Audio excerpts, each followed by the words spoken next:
Tonight we begin with a twisted tale of romance gone deadly wrong. Today, opening arguments began in the shocking murder trial of a 32-year-old woman who stands accused of an unbelievably violent crime, slashing, stabbing, and shooting her one-time boyfriend. Since her arrest, her story of what happened that night has shifted dramatically, and soon her life could depend on which version a jury believes. Here's ABC's Ryan Owens. Oh, holy night. She may have won this jailhouse Christmas caroling contest. It is the night. Please be seated. But Jodi Arias may have a much tougher time winning over a jury. This is not a case of whodunit. The person who done it, the person who committed this killing, sits in court today. The 32-year-old who faces the death penalty cried today as prosecutors laid out their opening arguments, detailing for the jury in Phoenix, Arizona, how she allegedly murdered her one-time boyfriend, Travis Alexander, in June of 2008.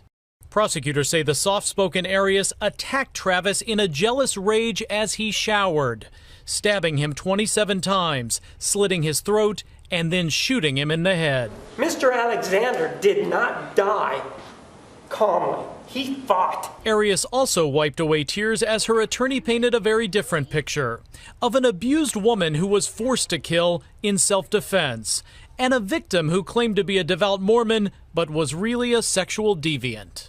In just those 2 minutes, Jodi had to make a choice. She would either live or she would die. This twisted tale has everything. Today, the jury saw steamy photos of the victim in the shower just before he was killed. There's also a sex tape of the couple together and a series of jailhouse interviews when Arias repeatedly denies she killed anyone. I didn't hurt Travis. I would never hurt Travis. I would be shaking in my boots right now if I had to answer to God for such a heinous crime. The two met at a work conference 6 years ago. Jodi says they fell in love and traveled the country. Family members say Travis was a devout Mormon and didn't believe in premarital sex. They say he lost his virginity to Jodi. She even converted to Mormonism to show her devotion, but their romance only lasted a few months. Travis tried to break it off, telling his friends, "She's not who I want to marry. There's nothing about her that I see in marriage material or wife material." Travis's friends say Jodi stalked him in the months leading up to the murder after she found out he had started dating other women. One night his tires were slashed, and it obviously wasn't an accident. And we all knew it was Jodi that had done it, but when you can't prove it. But prosecutors say they can prove a lot, starting with the fact that this accused murderer can't keep her story straight. Did you kill Travis Alexander? Absolutely not.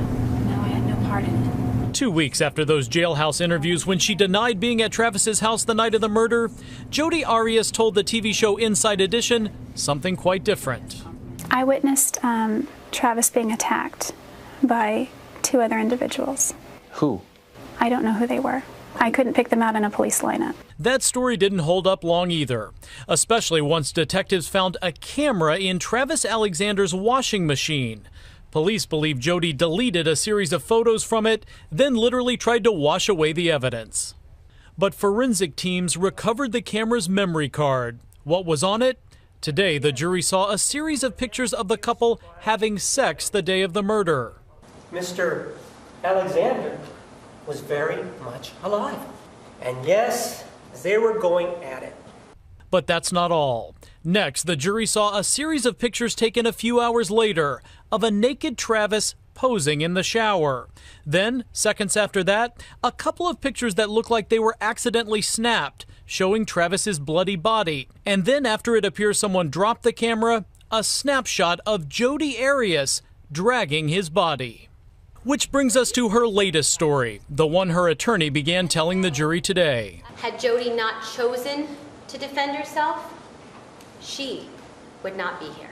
Jodi now says she did kill Travis, but only in self-defense. She says he got enraged when she dropped his new camera. Yes, the one with all of the evidence on it, and then threatened to kill her. In fact, she claims he was sexually and physically abusive to her throughout the relationship. Her attorney showed the jury this T-shirt she says illustrates Travis's sense of ownership of Jodi. there's not any evidence of all the women that Travis has ever dated in his life. Not one of them has ever come forward and said, when our relationship broke up, he was angry, he showed violence. It's just not in his nature. It's just not his personality. And the evidence is very clear that he was obviously in a defensive mode. Still, it's up to the prosecution to prove this wasn't a case of self-defense. The law in Arizona does make it tougher for prosecutors to effectively disprove self-defense. But with these facts, I don't think that's going to be particularly difficult. Jodi Arias remains as confident today as she was the day she was arrested. No jury is going to convict me. Why not?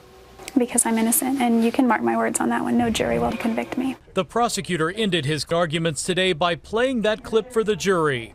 It will be their job to decide if the accused murderer who keeps changing her tune A thrill of hope. is guilty and whether she should die for the crime. I'm Ryan Owens for Nightline in Phoenix.